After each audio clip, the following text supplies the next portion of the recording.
you've said that Donald Trump has made some dangerous statements. He's obviously made statements about what foreign policy would look like under his administration. What concerns do you have with that, with some of the things he said?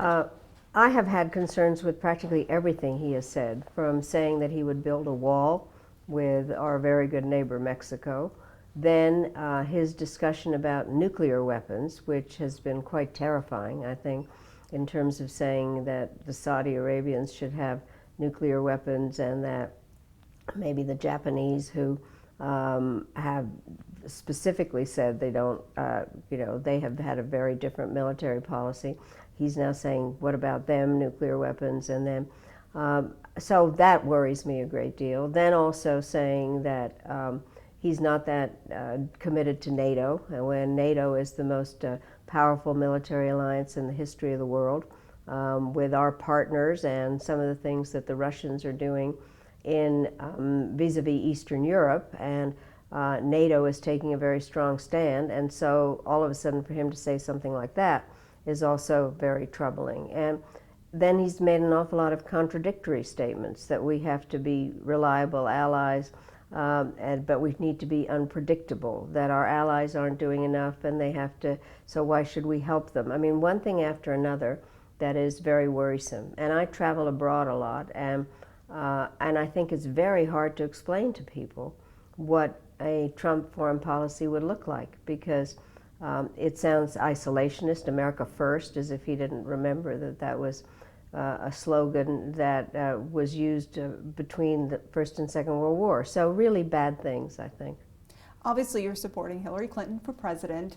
It's more than just the fact that you served in her husband's administration. Why are you supporting her? What is it about her candidacy? Well, let me just say, I have never seen anybody that is as well prepared to be president as Hillary Clinton, by her own background in terms of the things that she's done domestically. I mean, the Children's Defense Fund that she worked on, and healthcare issues. And then when she was First Lady, I was an ambassador at the United Nations, and she's the one that made this incredible speech in Beijing about women's rights being human rights and human rights women's rights, which became symbolic for the entire women's movement around the world.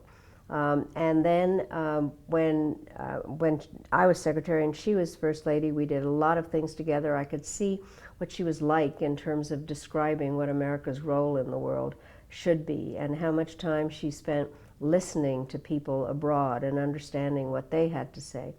Then when she ran for the Senate and was in the Senate, she was on the Armed Services Committee, and developed an awful lot of understanding about how our budgets work and how the military works within our system, and spent time with the military. And then as Secretary of State, she dealt with every conceivable issue and made a difference in our policies towards China and the Pacific, and with Iran, and also, I think, restoring America's reputation after the Iraq War. So I know how well prepared she is. The other part about it that makes me support her is there are very few people that actually can understand both foreign and domestic policy. I'm not bad on foreign policy, but not so good on domestic. She has a way of combining and understanding the issues. So in the speech she just gave in San Diego, she started out by saying that, in fact, America's strength depended upon what happens at home in terms of infrastructure and our education and our judicial systems and how we treat each other, and the understanding about how our values get projected abroad. And so she's dealt with a lot of the issues. She understands them. She understands the people part of them, as well as various just higher level policy issues.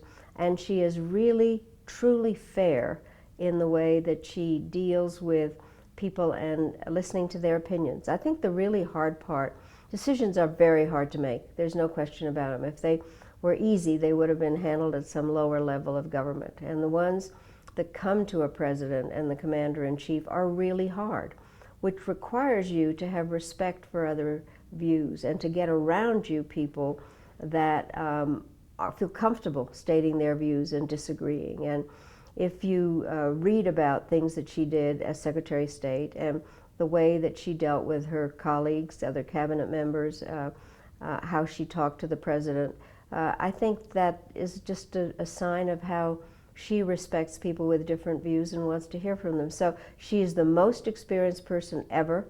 She works really, really hard, understands domestic and foreign policy, and I think she will be a fantastic president. And yet, despite having those credentials and that background, she seems to be dogged by these questions about the private email server, Benghazi, questions about her trust.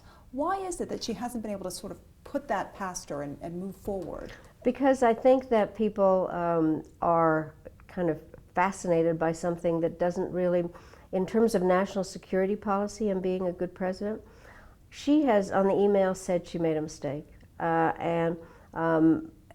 She would like to move on and deal with the issues. And I think that's what we have to look at, is what would she do on the whole host of issues that we're dealing with now? What about North Korea and China? And what about what is happening in Europe? And what about the refugee situation? And what about our agreements, trade agreements? What about all that? That's what we should be talking about. And frankly, I wish you all would ask her about those things, because I think that that's what's important to the American voter. And I hope very much that we can really get in depth on the issues. But there is something said about character and being able to trust your president. Well, I think the truth of the matter is we all make mistakes. She has said she made a mistake. That is character. And I think that what is important now is to, and by the way, her testimony on Benghazi went on for a very long time. It was respected by people. They were very respectful of the views as she stated them. And I think what's really important now is to look at what she is proposing, what her record has been on as Secretary of State, and the whole record, and look at it. But most important is, I think we need to get our candidates focused on what they would do in a particularly difficult situation. How do they analyze it? Not in terms of just changing the subject or using some kind of getting mad at the press or whatever. I think we are in a very complex world, and we need to have a way that the press feels comfortable asking difficult questions, and the candidates respond to them in a respectful and informed way. Obviously, a lot of things have changed since you were Secretary of State. Let's touch on a couple of these global issues that are going on right now. Iraq, it's a mess. They're battling for Fallujah right now. Do you think it's better to have a strong central government in Iraq, or do you see a future where Iraq splinters into, let's say, 3 different countries, one for the Shia, one for the Sunni, one for the Kurds? I think that one of the issues really has been is that Iraq became a vacuum in some ways, and exactly dealing with the issues that you're talking about. Iraq is one of the countries that was created artificially at the end of World War I. And one of the problems now is, how do you let the Iraqis themselves make decisions about what their governance is going to look like? I do think that we know and can help, not just us, but other democracies, in terms of figuring out a way where there is a centralized government, but more autonomy for the various groups that that live in Iraq. The question, frankly, is, and I'm a political scientist, is whether a bunch of mini-states are that stable, and whether they have the capability of doing their own defense and their own budgeting. But I do think that what needs to happen is more autonomy for the various the various groups that are within Iraq, and that having something overly controlled from the center of Baghdad is probably not going to work. But these are choices that have to be made by the people there, and not by us telling them what to do. Back in the 90s, the Cuban government shot down 2 brothers to the rescue planes. You made a famous quote back then about that situation. Now we have diplomatic relations with Cuba again. What are your thoughts on that? Well, I think it's terrific. And by the way, I don't think too many people know this, but President Clinton did want to normalize relations with Cuba. We were actually working on that when the brothers to the rescue were shot down. And the embargo had always been an executive action. And then as a result of the shoot down, it became a law, Helms-Burton. And so the legislative branch has to participate in it. And I think the steps that President Obama has taken are very important. And I think that it's a big step forward. We need to develop a functional relationship with Cuba. What has to happen is, because it is it's a law, Congress is the one that has to actually lift the embargo in order for there to be full relations. But I think things are moving forward, and it's very important for our relations with Cuba, but it has also, I think, had a marked relationship in terms of improving our relationship with Latin America, with a number of different countries. And when President Obama went to the Summit of the Americas, there really already was kind of a different feeling about us and how we deal with our neighbors and in this hemisphere. But some things haven't changed, like North Korea. And you, of course, traveled and met with Kim Jong-il back in the 90s. Where do we go from here? I mean, now that his son is in charge, it just seems like they've become even more isolated than they were then. I think it is a very dangerous situation, mainly because the son, Kim Jong-un, can't quite figure out what he's up to. He is clearly into a cult of personality, and also just executes people that he doesn't like, even if they're his family. And does see the nuclear option as not, in fact, using nuclear weapons, but demonstrating that he can, which is very troubling. We are hoping that the country that has the most effect on him, the Chinese, would put pressure on him and on the regime there, because they are the main suppliers of things to the North Koreans. We, in the meantime, are using the tools that we have, which are some sanctions regimes that we are really activating and trying to get more support. But it is very dangerous, and I think that this is where the kinds of things, for instance, the fact that Secretary Clinton is the one that moved on the rebalancing to Asia, it has helped in terms of creating a better relationship with our friends there, and also with the Chinese. So I think that the hope here is that the Chinese will be the ones that, with our help, put pressure on North Korea to change its behavior. Your ties here in Colorado go way back, obviously, high school. Yeah. You interned or worked in the morgue at the Denver Post. Yeah.